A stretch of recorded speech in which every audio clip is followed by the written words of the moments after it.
మీసాలకి సంపంగి నూనె రాసుకోవడం తప్పేం కాదు, కానీ మింగడానికి మెతుకు లేకుండా మీసాలకు సంపంగి నూనె రాసుకోవడం తప్పు, అవునా కదా? ఇవి నేను చెప్పినవి కాదు, స్వయంగా సిబిఎన్ గారు అండ్ కో టమ్కి వేసినవి కదా. ఏపీ శ్రీలంక అయిపోయింది, స్టేట్ లో డబ్బులు లేవు, కంపెనీస్ అన్ని ఆంధ్రాని వదిలేసి వెళ్ళిపోతున్నాయి, ఏపీ బ్రాండ్ దెబ్బతినింది, ఇండస్ట్రియల్ గ్రోత్ లేదు అని అన్నారు కదా. మరి పవర్ లోకి వచ్చాక సడన్ గా ఈ ఈవెంట్స్ అని, షోలని, ఈ డాన్స్లన్నీ ఎలాగ వేయగలుగుతున్నారు? ఎలాగో తెలుసా?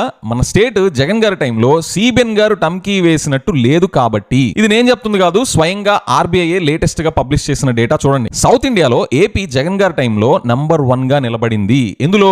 ఇండస్ట్రియల్ గ్రోత్ లో. ఏది? ఇండస్ట్రీస్ అన్ని ఆంధ్ర వదిలేసి పారిపోతున్నాయి అని టమ్కి వేశారు కదా. చూడండి, industry GVA grew at CAGR of 11.14%. Next, south ఇండియాలో ఏపీ జగన్ గారి టైంలో నంబర్ 1 గా నిలబడింది. ఎందులో?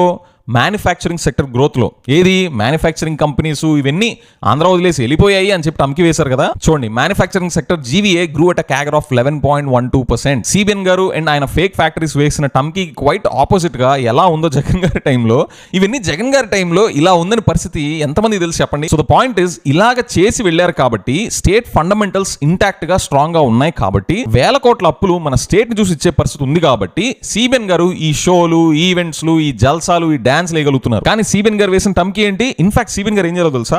ఆయన కండక్ట్ చేసే ఈ షోలు, ఈవెంట్స్, ఈ జల్సాలు అన్నిటి దగ్గర జగన్ గారి ఫోటో పెట్టాలి.